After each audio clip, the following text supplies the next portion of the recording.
नमस्कार मेरे प्यारे दोस्तों, स्वागत है आप सभी का छत्तीसगढ़ आर्थिक सर्वेक्षण 2024-25 की हमारी इस क्लास में। अगले एक साल तक आप जो भी एग्ज़ाम दिलाएंगे सवाल इसी आर्थिक सर्वेक्षण से ही आएंगे, तो इसको ध्यान से देखिएगा और जो फैक्ट हैं वो याद करते चलिएगा। इसका पीडीएफ हम लोग टेलीग्राम ग्रुप में डाल देंगे, तो वहाँ से डाउनलोड कर लीजिएगा। पहला सवाल तो यही आएगा कि आर्थिक सर्वेक्षण जारी कौन करता है, तो आर्थिक एवं सांख्यिकी संचालनालय छत्तीसगढ़, तो ये ध्यान रखिएगा। ये ओरिजिनल आर्थिक सर्वेक्षण है जो छत्तीसगढ़ सरकार जारी करती है और इसका सबसे इम्पॉर्टेंट चैप्टर होता है आर्थिक स्थिति एक समीक्षा। उसको भी हम लोग हाईलाइट कर दिए हैं कि आपको क्या क्या पढ़ना है। देखिए, ये सब कहानी है कि छत्तीसगढ़ 36 किलो का गढ़ है भारत के मध्य भाग में। पहला जो सबसे इम्पॉर्टेंट फैक्ट जो आपको जानना है वो ये है, ये भी आपको पता होगा, 26वां राज्य है, 1 नवंबर 2000 को बना है। पहला है छत्तीसगढ़ का भौगोलिक क्षेत्रफल कितना है, तो राज्य का भौगोलिक क्षेत्रफल है 1,35,191 वर्ग किलोमीटर। पहला फैक्ट। और ये देश के कुल क्षेत्रफल का कितना है, तो 4.1%। ये सीधे सवाल आते हैं। छत्तीसगढ़ का भौगोलिक क्षेत्रफल कितना है, 135,191। तीन एक आते हैं इसमें, 1, 3, 5, 1, 9, 1, और सभी विषम संख्याएं। इस टाइप का कुछ भी याद रखोगे ना तो ऑप्शन में आप इलिमिनेट कर लोगे। और देश के कुल क्षेत्रफल का है 4.1, करीब 4%, 4.1%। प्रदेश का वन क्षेत्रफल लगभग 59,820,78 वर्ग किलोमीटर है। तो प्रदेश का वन क्षेत्रफल क्या है, 59,820,78 वर्ग किलोमीटर, जो कि प्रदेश के कुल भूभाग का है 44.25%। ये भी सवाल आ सकता है कि प्रदेश के कुल भूभाग का कितना प्रतिशत भाग वन है, तो वो है 44.25, 44 बोल सकते हो आप। 44 सही, 1/4.25। और ये कितना है, 59,820,78 वर्ग किलोमीटर, 59,82,078 वर्ग किलोमीटर। फिर अगला सवाल है कि वन आवरण की दृष्टि से छत्तीसगढ़ देश में चौथा स्थान रखता है। तो अगर आपसे पूछा कि वन आवरण की दृष्टि से छत्तीसगढ़ का कौन सा स्थान है, तो चौथा स्थान है। ठीक। देश के लघु वनोपज संग्रहण में छत्तीसगढ़ की भागीदारी 70% है, ये भी पूछ सकता है। और ये बहुत बड़ी चीज़ है ना कि टोटल देश में जो लघु वनोपज संग्रहण होता है उसमें छत्तीसगढ़ कितनी भागीदारी है, तो 70% है, बहुत ज़्यादा है। फिर एक ये पूछ सकता है कि कितनी जनसंख्या हमारे यहाँ कृषि कार्य में संलग्न है, तो लगभग 70% जनसंख्या। ऐसा लिखा है कि राज्य की कुल जनसंख्या इतनी है और उसमें 70% कृषि कार्य में संलग्न है। समर्थन मूल्य पर धान खरीदी में छत्तीसगढ़ देश में प्रथम है, एक ये पूछ सकता है। ये तो मतलब इस टाइप का डाटा है कि अलग अलग भी मिलेगा आपको। ये पूछ सकता है कि न्यूनतम समर्थन मूल्य में धान की खरीदी में कौन सा राज्य देश में प्रथम है, तो वो है छत्तीसगढ़। हमारे यहाँ की महत्वपूर्ण नगदी फसलें कौन सी, मेंस में सीधा पूछ सकता है। तो एक है कपास, एक है गन्ना और एक है तिलहन। नगदी फसल मतलब होता है जिसको बेच के आपको नगद मिलता है, पैसा मिलता है।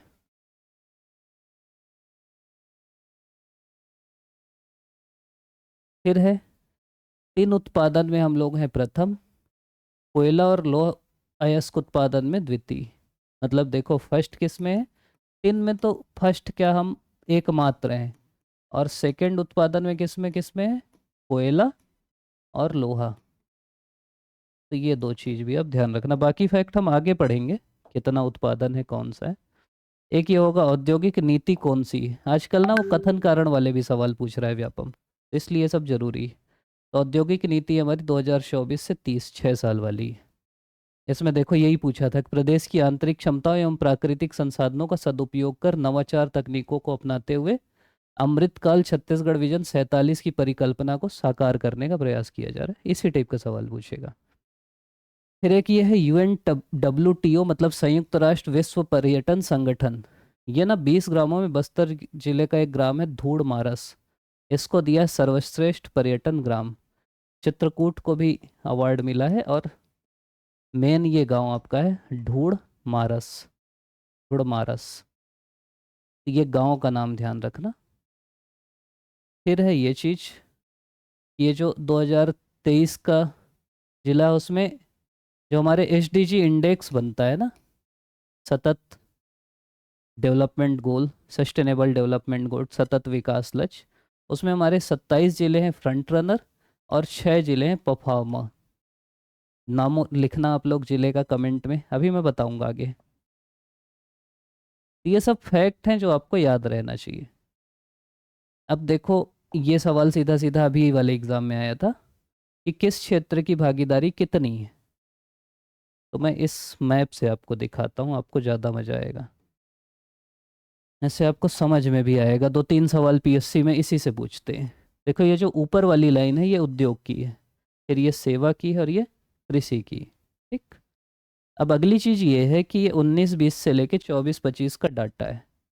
अब देखो, उद्योग की भागीदारी अभी है 47.90।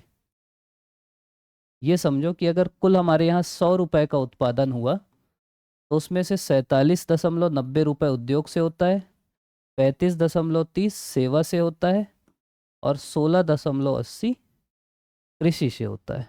टोटल जोड़ोगे तो 100 आएगा। अगर 100 हुआ तो 47.90 उद्योग से है, 35.30 सेवा से है और 16.80 कृषि से है। तो एक सवाल ये भी आ सकता है कि सबसे ज़्यादा भागीदारी किसकी, अभी व्यापम में यही सवाल आया था। इसका उत्तर क्या हो जाएगा, उद्योग की सबसे ज़्यादा भागीदारी। पहली चीज सिंपल आया, क्रम में जमाया तो पहले उद्योग, फिर सेवा, फिर कृषि।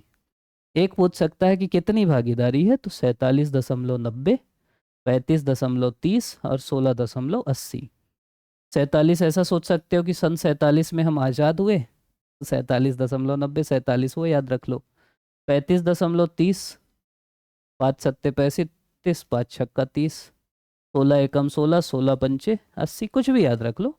करीब 16.80 मतलब खतरा कृषि को है, 17 के आसपास पहुंच गई। 43 आज़ाद हुए तो वो उद्योग का है और 35 जो है वो किसका है, सेवा का है। पीएससी में ट्रेंड पूछ सकता है, तो देखो मैं आपको दिखा रहा हूँ। ये 19-20 से 49.38 था, फिर बढ़ के 50.68 हुआ, फिर थोड़ा कम हुआ 50.41, फिर 48 हुआ, फिर 48.03, फिर 47.90। मतलब पिछले 4 साल से तो कम हो रहा है ना, गिरावट हो रही है। अगर आपसे बोला कि पिछले 4 साल से क्या हो रहा है, तो आप बोलोगे पिछले 4 साल से गिरावट हो रही। लेकिन अगर आपसे 19-20 से ट्रेंड पूछा तो आप बोलोगे कि बढ़ भी रहा है, कम भी हो रहा है। अगर बोला कि लगातार कमी आ रही तो वो भी गलत है, उद्योग में लगातार वृद्धि हो रही वो भी गलत है। सेवा देखो 33 था, फिर 31 हुआ, फिर 32 हुआ, फिर 33, फिर 34, फिर 35। तो आपको ये समझ में आ रहा है कि भाई ये कम हो रहा है लगातार 4 साल से और सेवा बढ़ रहा है। अगर आपसे पूछा ना कि ट्रेंड बताइए, मेंस में पूछता है, तो आप बोलोगे कि पिछले 4 साल से, खासकर कोविड के बाद से 21-22 से उद्योग क्षेत्र की भागीदारी धीरे धीरे कम हो रही, 2-3% कम हुआ और सेवा बढ़ रही। लेकिन 19-20 से बोलोगे तो कम हुआ है फिर बढ़ा है, ऐसा हुआ है। सेवा 33 ही था, अभी 35 पहुंचा है, लेकिन बीच में 31 हो गया था। कृषि देखोगे तो ये 16.95, फिर 17.57, फिर 17.33, फिर 17.66, 17.9, 16.80। तो कृषि अगर देखेंगे तो शुरू में बढ़ा, फिर कम हुआ, फिर कम ही होने लगा है। तो तीनों में अगर आप 19-20 से देखोगे तो जो स्थिति है वो ऐसी है कि कम हो रही, ज़्यादा हो रही, मतलब ना तो किसी में लगातार वृद्धि हो रही, ना लगातार कमी हो रही। लेकिन अगर यहाँ से देखोगे, ये मेंस के लिए मैं बोल रहा हूँ, ये एक डिवाइडिंग लाइन है 21-22। यहाँ से उद्योग लगातार कम हुआ है और सेवा लगातार बढ़ी है। और ये आपको डाटा याद रखना है, अभी ये 47.90 है, ये 35.30 है और ये 16.80। एक चीज़ और आपको बता देते हैं, ये जो वृद्धि दर होती है, देखो एक तो है भागीदारी। भागीदारी आप लोग समझे ही गए। भागीदारी मतलब होता है कि 100 रुपए में कितना रुपए उद्योग कमाया, कितना सेवा कमाए, कितना कृषि अपनाए। दूसरा होता है वृद्धि दर। वृद्धि मतलब होता है कितना पिछले साल से वृद्धि हुई। जैसे मान लो 100 रुपए 2023 में उद्योग से कमाए और 2024 में हम अगर कमाए 105 रुपए, तो कितने प्रतिशत की वृद्धि हुई, 5% की। वही 100 रुपए कमाए और अगले साल 95 रुपए कमाए तो 5% की कमी हो गई। तो यही कहलाती है आपकी विकास दर, इसी को बोलते हैं कि पिछले साल से कितना बढ़ा। तो हम लोग अलग अलग देखते हैं, कि सेवा में क्या हुआ, कृषि में क्या हुआ और उद्योग में क्या हुआ। तो सबसे पहले देखते हैं, सेवा ही देखते हैं। 19-20 से ही डाटा दिया है, ये सर्वे का ही सीधा सीधा। 19-20 में देखो 11.13 था। कोई भी चीज़ जब बहुत बढ़ती है ना फिर डाउन होती है। किसी के भी जीवन में कोई बहुत उन्नति कर लेता है तो वो नीचे गिरता है, जो नीचे गिर जाता है वो ऊपर ही उठता है। अगर आप अपने जीवन में भी आपको लग रहा है ना कि मैं सब कुछ खो लिया, मैं बिल्कुल नीचे गिर गया, तो अब आप ऊपर ही उठेंगे, ये मान के चलिए। तो 11.13 थी। ये जो 20-21 वाला साल था देखो माइनस में आ गई सेवा, और कोई माइनस में नहीं गई है। तो अगर आपसे बोला कि पिछले 5 सालों में सेवा की विकास दर या सेवा की प्रतिशत वृद्धि ऋणात्मक रही है, तो वो कथन सही होगा। आपसे बोला कि 19-20 के बाद उद्योग भी ऋणात्मक रहा है, तो वो गलत होगा। उद्योग देखो ऊपर ही ऊपर रहा है, कृषि भी ऊपर ही ऊपर रही है, तो केवल सेवा ऋणात्मक रही है, इसके अलावा कोई ऋणात्मक नहीं रहा है। और सेवा का काम देखो ये नीचे गई, फिर ये छलांग लगा दिया, पूरा ऊपर ही चल रहा है। सबसे ज्यादा वृद्धि दर किसकी है? सेवा की, अगर वृद्धि दर की बात करोगे तो। ठीक, देखें अगर तो सेवा पहले 11 थी, फिर -4 हो गई, फिर 7 हुई, फिर 11 हुई, फिर 10 हुई, फिर 8 हुई। तो अभी सेवा की विकास प्रतिशत है करीब 8.5, 8.54%। ये है सेवा। दूसरा उद्योग देख लेते हैं। उद्योग ये वाला, ये 2% था, फिर 3 हुआ, फिर 5 हुआ, फिर 3 हुआ, फिर 4 हुआ, फिर 6.92। तो उद्योग कितना है? 6.92%। कृषि देख लेते हैं। मतलब उद्योग भी ऐसा है कि उतार चढ़ाव। एक सवाल आता है कि लगातार वृद्धि हुई या लगातार कमी हुई, वैसा नहीं है। कृषि देख लो 5%, फिर 4, 4.5, 8, 3, 5। मतलब ये भी कम हुआ है, ज़्यादा हुआ है। तो अभी क्या स्थिति है कृषि की? कृषि है 5.38%। ये प्रतिशत पूछ सकता है आपसे। तो सबसे ज़्यादा सेवा का है, फिर उद्योग का है, फिर कृषि का है। ठीक, सेवा है 8.5%, 6.92% है उद्योग, 5.38% है कृषि। तो ये चार्ट से आपको समझ में आएगा, कैसा भी सवाल है आप बना सकते हैं इससे। देखो फिर वही अलग अलग चीज़ है। अगली चीज़ है, एक है ना वो 5 साल का वो कर दिए हैं औसत वृद्धि दर। पाँच क्या, पिछले समझ लो 2012-13 से लेके 24-25 तक औसत रूप से कौन कितना बढ़ा है, कितना कम हुआ है। तो अगर कृषि की बात करें तो पिछले 10 साल में कृषि की औसत वृद्धि दर है 5.39%, 5.39%। उद्योग की है 5.97 और सेवा की है 6%। तो अंतर समझना, औसत वृद्धि दर मतलब 12-13 से लेके 24-25 तक का औसत, सभी वृद्धि दर को जोड़ो, 10 से भाग कर दो, तो जो औसत आया वो है 5.39। उद्योग का आया 5.97 और सेवा का आया 6%। एक सवाल वो भी, मतलब कंफ्यूज मत होना, सवाल ध्यान से पढ़ना। अगर बोला इस वर्ष कितना है वृद्धि दर, तो आपको इस साल की बताना है, 24-25 की। आपसे बोला औसत वृद्धि दर कितनी है, तो आपको औसत बताना है। कितनी भागीदारी है, तो आपको भागीदारी बताना है। तीनों में अंतर है। ठीक, तो ये ध्यान रखिएगा।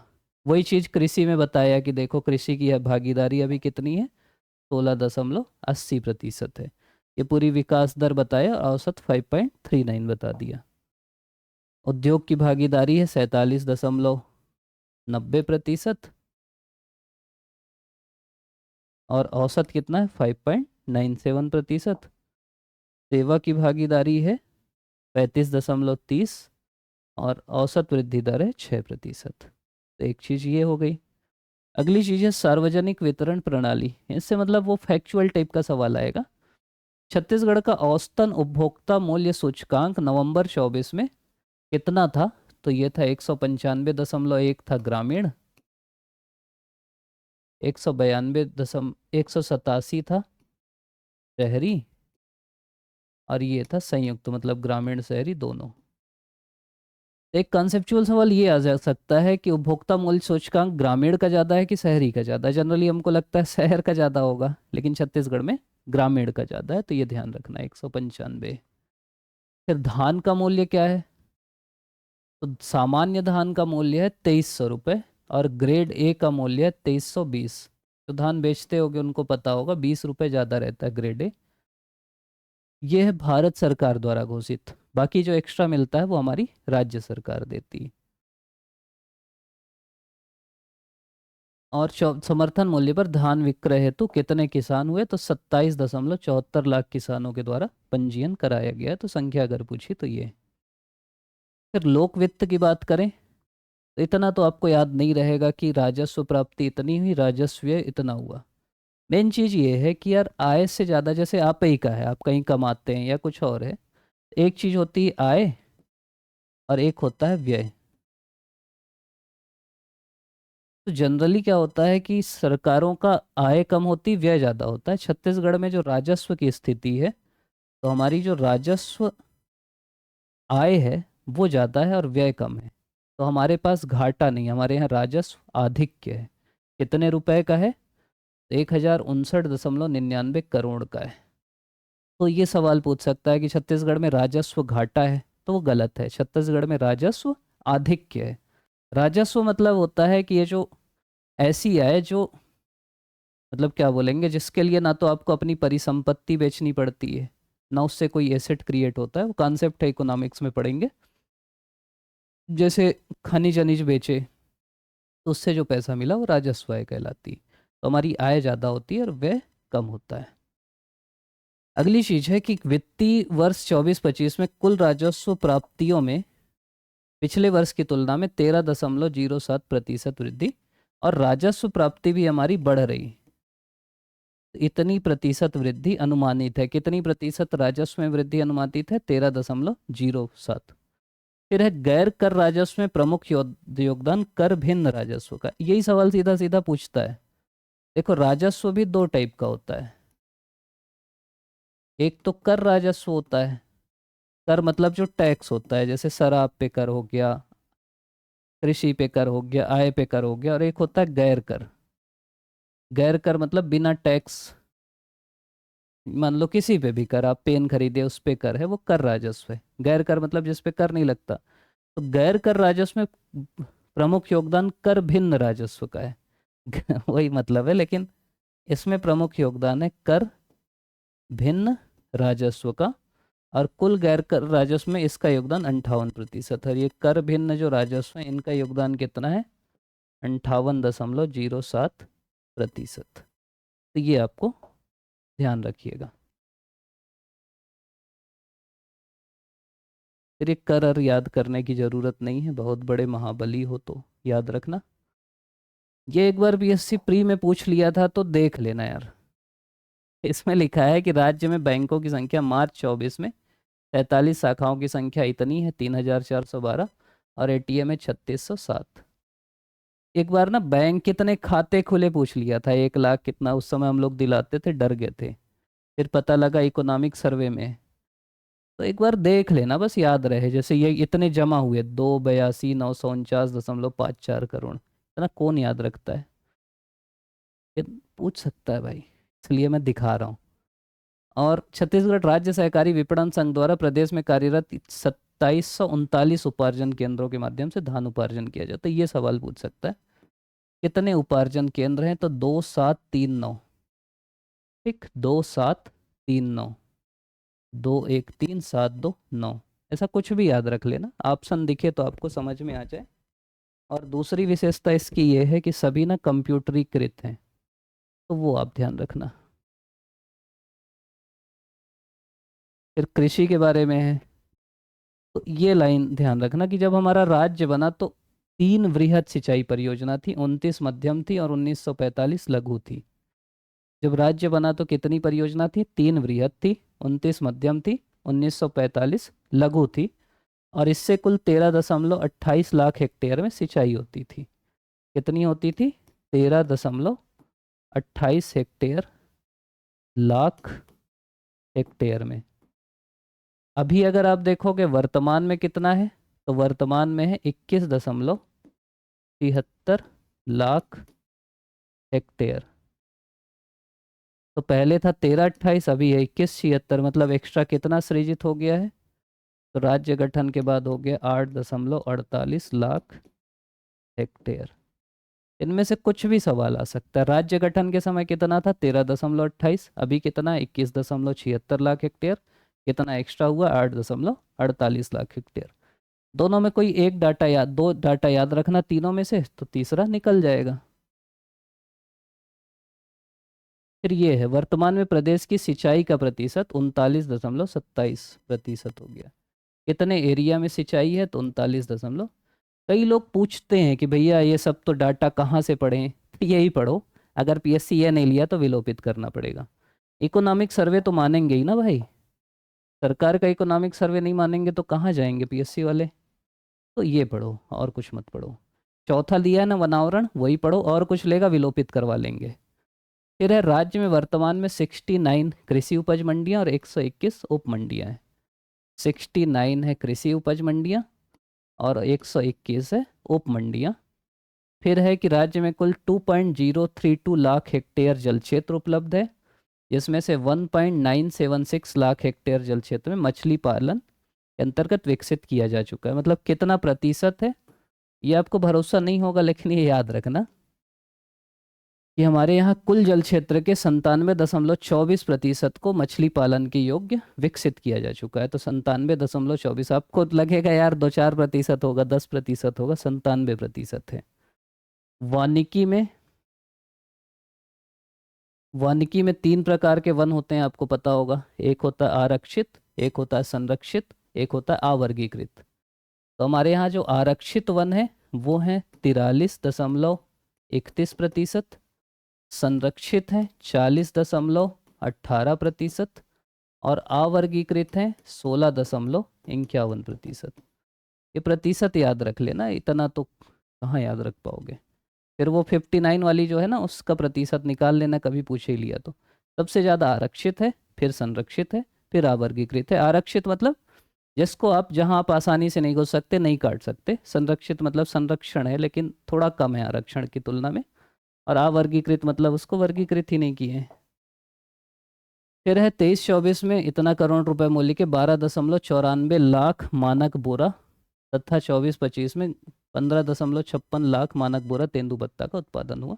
अभी वाला ध्यान रखना, 15.56 लाख मानक बोरा का उत्पादन हुआ। खनिज की बात करें तो हिस्सा ध्यान रखना कि कोयले में कितना है। तो कोयले में है हमारा 20.73%। ये डाटा आप लोग को लगता है ना कौन सा याद करें, तो कोयला है 20.73, लोहा है 16.64। इसको तो ऐसे याद किए थे हम लोग के टाइम भी, यही था 16 चौके 64 जो होता है ना। 20.73 है कोयला। चूना है 10.94, करीब 11%। बॉक्साइट है 4.32 और टीना तो पूरा 100 है। टीना टप्पर तो पूरा है अपना। तो अगर क्रम पूछा तो सबसे पहले आ जाएगा टिन, ये 100%। दूसरे में क्या आ जाएगा? कोयला करीब 20%। फिर लोहा 16.64%। फिर चूना 10.94। फिर बॉक्साइट 4.32। तो ये क्रम है। टिन है, फिर कोयला है। क्रम मतलब उसका है, अगर प्रतिशत देखोगे राज्य में तो टिन पूरा 100% है पूरे भारत का। कोयला 20.73% उत्पादन होता है। लोहा 16.64% होता है। चूना 10.94 होता है। बॉक्साइट 4.32 होता है। फिर है वित्तीय वर्ष मुख्य खनिज से इतना करोड़ आय हुआ, गौण खनिज से इतना हुआ। ये कहाँ याद कर पाओगे। फिर नई औद्योगिक नीति का ईयर है 2024 से 30। ये कई बार पूछ सकता है, इसलिए ध्यान रखना। 20,100 करघे हैं, ये भी पूछने का मन किया तो कुछ भी पूछ सकता है, ये ध्यान रखना। छत्तीसगढ़ खादी तथा ग्रामोद्योग बोर्ड द्वारा 9 उत्पादन केंद्र बनाए गए हैं। पहले तो ये संख्या ही पूछेगा कितने हैं, तो 9 है, 10 से एक कम 9। कितने हैं? 9। कौन कौन से हैं? कुंवरगढ़, सारागांव, मैनपुर, गरियाबंद, भगत देवरी, तिपरा, हरदी बाजार, देवर बीजा और डिमरापाल, ये 9 केंद्र हैं। विद्युत की अगर बात करें, ये भी वही चीज़ है कि जब राज्य गठन हुआ तो 1360 मेगावाट थी, अभी 2978.70 है।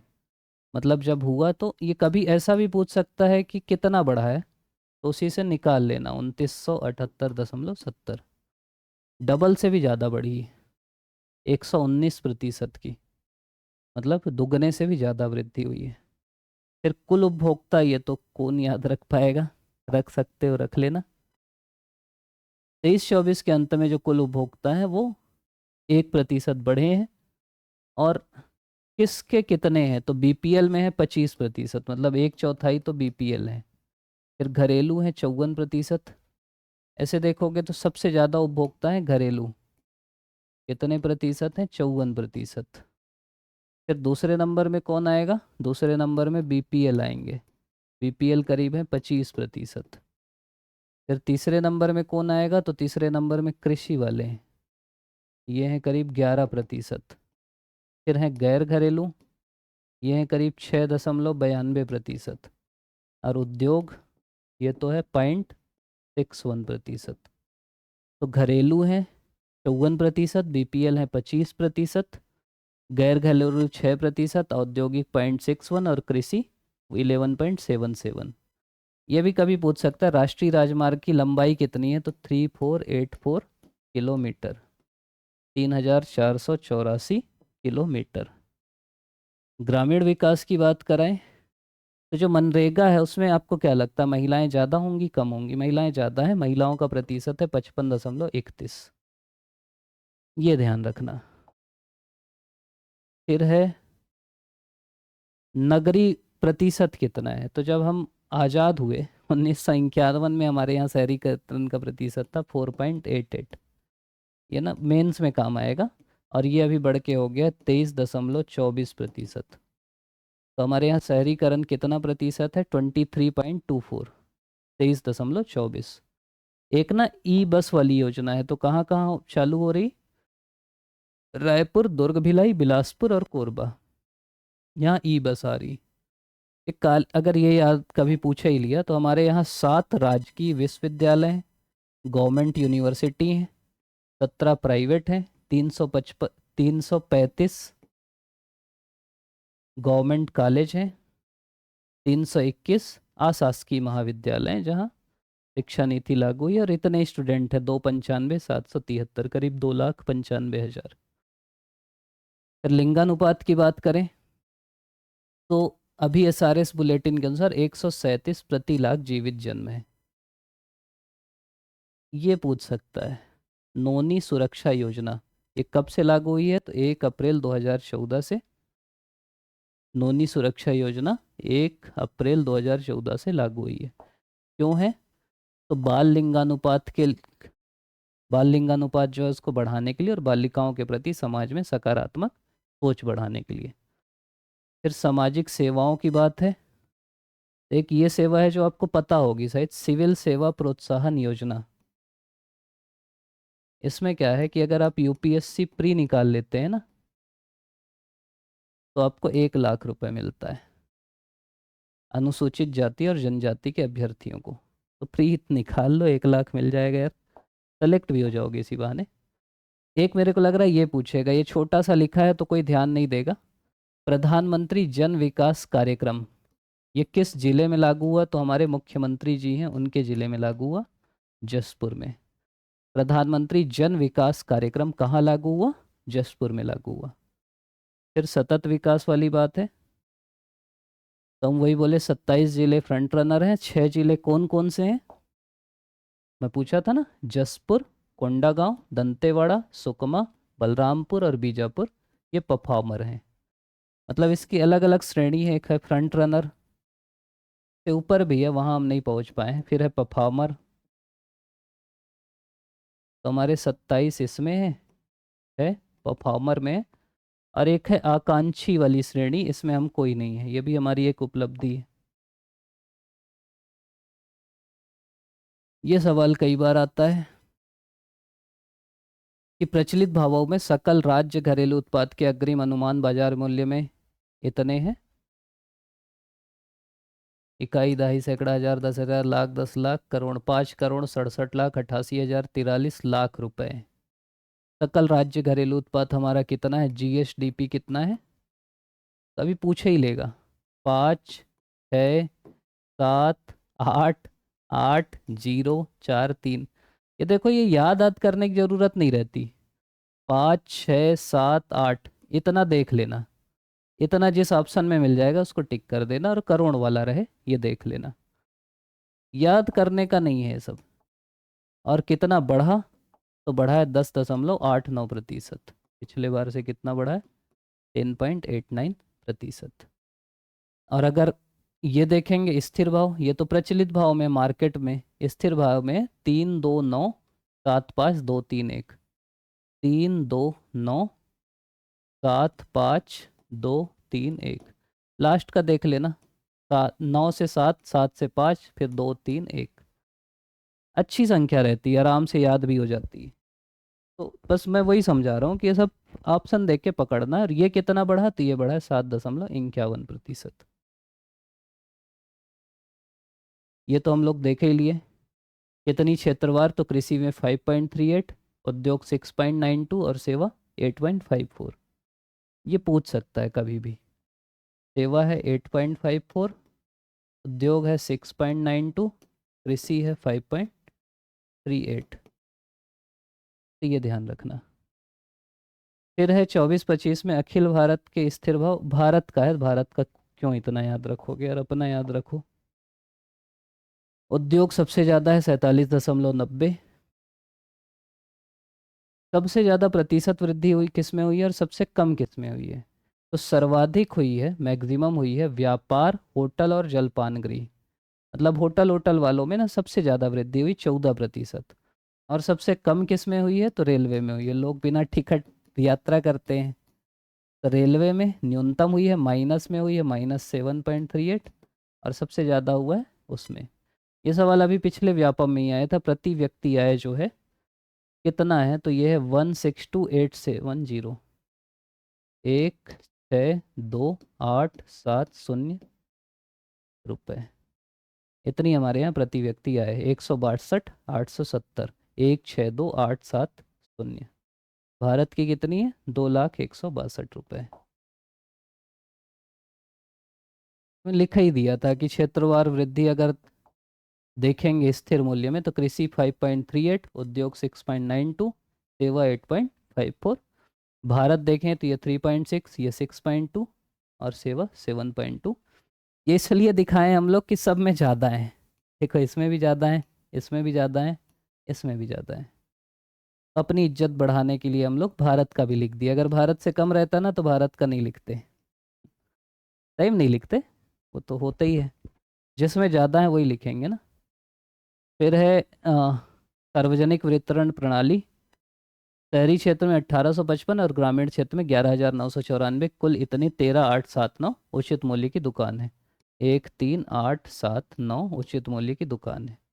प्रति माह कितने राशन कार्ड धारी हैं, तो 79.61 लाख राशन कार्ड धारी हैं। फिर धान वाला हम लोग देखे ही लिए कि सामान्य धान 2,300 रुपये सरकार, केंद्र सरकार की जो कीमत है, और ग्रेड है 2,320 रुपये। और 27.74 लाख किसानों द्वारा पंजीयन कराया गया है। राजस्व प्राप्ति में कितनी वृद्धि हुई है, ये सब रिपीट हो रहा है। कितनी हुई है, 13.07। ये इसलिए मैं बता रहा हूँ कि इसी बहाने याद हो जाए। राजस्व में करीब 13% वृद्धि हुई है। कुल कर राजस्व में कितनी प्रतिशत वृद्धि हुई है, 16.61। तो ये राजस्व का है। राजस्व में एक भाव है कर का, तो कर में बढ़ी वृद्धि हुई है 16.61, मतलब कर ज़्यादा वृद्धि हुई। और कर राजस्व का, राजस्व प्राप्तियों में कर राजस्व का योगदान 74% अनुमानित है। मतलब मेन राजस्व किससे मिलता है हमको, 74%, मतलब 3/4, ऐसा समझो 3/4 जो है कर से ही मिलता है, टैक्स से ही मिलता है। गैर राजस्व, ये समझो कि राजस्व दो टाइप का होता है, अभी हम देखें, एक कर राजस्व और एक गैर कर राजस्व। तो राजस्व में कितनी वृद्धि हुई है, 13% करीब। कर में कितनी वृद्धि हुई है, करीब 16%। और गैर कर राजस्व में जो योगदान है वो है कर भिन्न राजस्व का।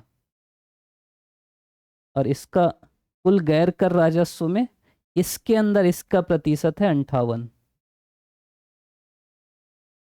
अच्छे से समझ लें क्या? शायद समझ गए होगे। देखो, एक है राजस्व, इसमें कितनी वृद्धि हुई है? 13%, 13.07। यह है कर राजस्व, एक है गैर कर राजस्व। कर राजस्व में कितनी वृद्धि हुई है? कर राजस्व में हुई है करीब 16.61। और राजस्व का, कर राजस्व है करीब 3/4, 74 कितना है? 74.42। तो बाकी कितना बचा? बाकी बचा करीब 25 कितना हो जाएगा? ये 42 है तो ये 58% गैर कर है। लेकिन गैर कर को अगर बांटोगे तो इसमें सबसे ज्यादा है कर भिन्न। गैर कर राजस्व में सबसे ज्यादा किसका योगदान है? कर भिन्न। और कर भिन्न का कितना है? 58%। मतलब इसका जो गैर कर का टोटल का 58% कर भिन्न है, और बाकी फिर कुछ और है। राजस्व आधिक्य है 1059.99 करोड़ रुपए, ये तो हम देखे ही लिए थे। कुल अग्रिम में प्राथमिक क्षेत्र में करीब 50% है, और कृषि क्षेत्र में अग्रिम प्रतिशत 15.18 है। 2058 प्राथमिक कृषि साख सहकारी समितियां संचालित है, जिसमें 29 लाख कृषक सदस्य हैं। कुल 27-39 उपार्जन केंद्रों के माध्यम से धान उपार्जन किया जाता है। ये ध्यान रखना, 2739 इतने केंद्रों के माध्यम से किया जाता है, और ये कंप्यूटराइज्ड है। ये कभी पूछ सकता है आपसे। 3872 कृषि सेवा केंद्रों की, ये फैक्ट ही पूछता है। 3872 कितने कृषि सेवा केंद्र? तो 3872। फिर वर्तमान में 69 कृषि उपज मंडियां और 121 उप मंडियां हैं। फिर राज्य गठन के समय 3 वृहद, 29 मध्यम, 1945 लघु सिंचाई परियोजनाएं थी। 13.28 लाख हेक्टेयर सिंचाई सीमता थी, जो कि 21.76 लाख हेक्टेयर हो गई है। मतलब एक्स्ट्रा कितनी हो गई है? 8.48 लाख। 8.48 लाख हेक्टेयर एक्स्ट्रा हुआ है। और सिंचाई का प्रतिशत हमारे यहाँ है 39.27%। इतना जल क्षेत्र है, और कुल जल क्षेत्र का 97.24% में मछली पालन होता है। वन की बात करें तो आरक्षित वन है 43.31, संरक्षित है 40.18, और अवर्गीकृत है 16.61। सकल घरेलू उत्पाद में वानिकी का प्रतिशत हिस्सा अगर 24-25 में देखें तो वानिकी का हो गया 3.04%। वानिकी का अलग से अगर हिस्सा आपको बोलेगा तो इतना है। खनिज की बात करें, खनिज उत्पादन का मूल्य अखिल भारतीय स्तर पर उत्पादन मूल्य का 14.42 है। मतलब टोटल भारत में जितना होता है उसका करीब 14.42% छत्तीसगढ़ में होता है। यह भी देख लिए, कोयला में हम 20.73% भारत का, लोहा में है 16.64% भारत का, चूना में है 10.94, बॉक्साइट में 4.32, और टिन में है 100%। कुल खनिज राजस्व में 96.21% हिस्सा मुख्य खनिज का है, 3.79% गौड़ खनिज का है। मुख्य यही सब कोयला लोहा, इनका 96.21%। फिर एक सवाल जो व्यापम में आया था, उसको अलग से ले ही लिया हूँ। हाँ, ये था खनन उत्खनन क्षेत्र का सकल राज्य घरेलू उत्पाद में भागीदारी का विवरण है। तो देखो, 10.54, 72, 54, 10, 11, 11.16 है अभी खनन उत्खनन का। और वृद्धि तो इस टाइप की होती है, ये बढ़ रहा है फिर ये कम हो रहा है, तो अभी 6.32 है प्रतिशत वृद्धि है। खनन का हिस्सा कितना है अगर आपसे पूछे तो याद रखना 11.16% है। कितना हिस्सा है? 11.16%। ये पूछा था कि मुख्य खनिज में उत्पादन कितना है और उत्पादन का मूल्य कितना है। देखो कोयले का उत्पादन है इतना, इकाई दहाई सैकड़ा हज़ार 10,000 लाख 2,06,772। लोहे का उत्पादन है 46,042, इसका 49,49 ये है 1,033, ये है 22,335 टिन, और बाकी का इतना। और ये उत्पादन मूल्य है लाख में, तो कोयले का मूल्य दिया ही नहीं है, तो उस हिसाब से। और ऐसे आप देखोगे तो सबसे ज़्यादा मूल्य तो लोहे का है जिसका दिया है, फिर चूना का है, फिर बॉक्साइट का है, फिर टिन का है। ये ऐसे कम होते जा रहा है, ये ध्यान रखना। ये चार्ट आपके सामने है। और उत्पादन अगर आप बोलोगे तो कोयले का उत्पादन सबसे ज़्यादा है, फिर चूने का है, फिर लोहे का है। मतलब उत्पादन अगर हम देखेंगे ना, तो कोयला है, फिर चूना है, फिर लोहा है, फिर क्या है, फिर टिन है, फिर बॉक्साइट है। ये क्रम ये देखना, और मूल्य तो ये कम होते जा रहा है। अभी किसी व्यापम के में ही आया था इसलिए। फिर नई औद्योगिक नीति है 24 से 30, इसमें अलग अलग प्रोत्साहन योजनाएं हैं। 9 खादी और ग्रामोद्योग बोर्ड द्वारा 9 उत्पादन केंद्र है जिनका नाम हम लोग देखें। विद्युत में टोटल हमारे यहाँ क्षमता है 2978.70 मेगावाट, जिसमें से 4840 मेगावाट तापी है और 138.70 मेगावाट जल विद्युत का है। ये भी सीधा सवाल पूछ सकता है कि कितना वितरण हानि है, तो ये 14.58 है। 14.58 है वितरण हानि। फिर ये उपभोक्ता तो हम देखे ही लिए, घरेलू है, ठीक, घरेलू कितने 54%। फिर बीपीएल हैं करीब 25%। फिर कृषि के उपभोक्ता हैं करीब 11%। गैर घरेलू हैं करीब 6.92, और औद्योगिक हैं 0.61। ग्रामीण विकास वही महिलाओं का 54% है मनरेगा में। नगरीय विकास, ये अभी नगरीय जनसंख्या कितनी हो गई है, पहले 4.88% थी जो 23.24% हो गई है। मुख्यमंत्री मितान योजना की शुरुआत समस्त 14 नगर निगम में हुई थी, उसके लिए टोल फ्री नंबर है। 2011 के अनुसार 1 लाख से अधिक जनसंख्या वाले प्रदेश के 9 नगरीय निकाय हैं। 2011 की जनगणना के हिसाब से कौन कौन से हैं, रायपुर है, बिलासपुर है, दुर्ग है, भिलाई है, राजनांदगांव है, अंबिकापुर है, जगदलपुर, रायगढ़ और कोरबा। ये 9 हैं जो 1 लाख से ज़्यादा जनसंख्या वाले हैं। शिक्षा 22-23 के लिए यूडाइस के आधार पर राज्य में सकल नामांकन दर जो है, प्राथमिक विद्यालयों में 89.95 और उच्च प्राथमिक में 91.58। इस संख्या तो हम देख ही लिए। 7 राजकीय विश्वविद्यालय हैं, 17 निजी हैं, 335 शासकीय कॉलेज हैं, 321 अशासकीय हैं। स्वास्थ्य भी देख ही लिए क्या डाटा है। सामाजिक सेवाएं जो अलग अलग योजनाएं, एक तो वही सिविल सेवा वाली 1 लाख रुपए मिलेगा। ये मेरे को लग रहा है कि पूछेगा यार, कहीं ना कहीं तो पूछेगा। ये जसपुर याद रखना, प्रधानमंत्री जन विकास कार्यक्रम कहाँ का है, किस जिले में, तो जसपुर में है। जसपुर जिले के 5 विकास खंड हैं, जसपुर, मनोरा, दुलदुला, कुनकुरी और कांसाबेल, यहाँ हुआ है। और टूरिज्म विलेज कंपटीशन 24 में बस्तर जिले के ग्राम धुड़मारस एवं ग्राम चित्रकूट का चयन किया गया है। ये ना सतत विकास लक्ष्य है, मेंस के लिए ध्यान रखना। अगर आपको याद रहे 17 लक्ष्य हैं, गरीबी का अंत, भुखमरी खत्म करना, आरोग्य कल्याण, सीधा ऐसे आ सकता है इस पे, तो ये याद कर लेना। मैं पीडीएफ में इसीलिए डाल दिया हूँ। ये हमारा इकोनॉमिक सर्वे है।